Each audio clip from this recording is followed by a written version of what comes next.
May Zumba competition dito sa Empinag. Kaya naman kaming magkakaibigan ay nagkayayaan na sumali dito. Hindi nga kasi nakasali ang aming grupo dahil hindi nakapaghanda. Sumali na lang kami sa Zumba Marathon. At 50 pesos ang registration dito.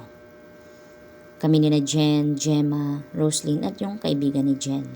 Siyempre, kami muna ay nagkulitan, sayawan habang inaantay namin na magsimula yung competition. At nagsimula na nga ang Zumba competition na sa pangunguna ni Sassy. Ang unang kalahok ay ang MCF. Number 1 kasi yung nabunot nila, kaya naman sila ay yung unang sumalang. Ang pangalawa naman ay ang Zumbalicious. At ang pangatlo ay ang Zumbadictus. Ang pang-apat naman ay ang ZDM. Ang panglima, Taz. Pang-anim, TNL. At ang pinakahuling grupo ay ang Z-Moms. Ngayon naman ay may pa-raffle. So nagpa-raffle na muna habang nahihirapan ng mga judges pumili ng mananalo. At ito na nga po yung pinakaantay namin, yung Zumba Marathon. Gusto na talaga naming magpapawis. O diba? Talaga namang enjoy na enjoy kami at ang saya. Awarding na at ang unang binigyan ng award yung mga early bird. Yun po yung mga unang dumating.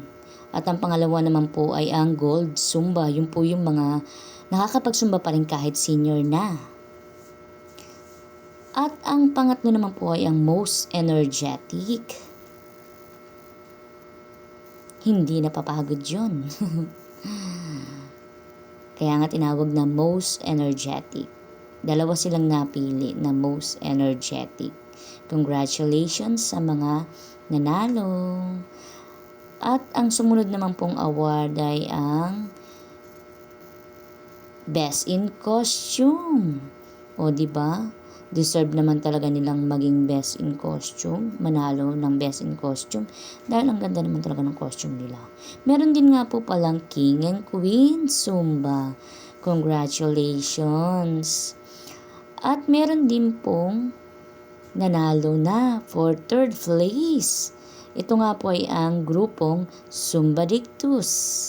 Nakuha nila ang third place dahil sa kanilang pagiging magaling at energetic.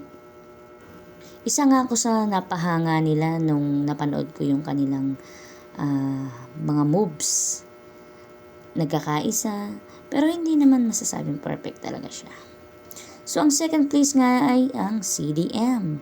Isa rin po ito sa mga grupong energetic din gumalaw at ganadong-ganado. And congratulations sa first place. Yun na yung Z-Moms dahil talaga namang energetic talaga. Sabay-sabay at may pagsigaw. Congratulations sa lahat na nanalo.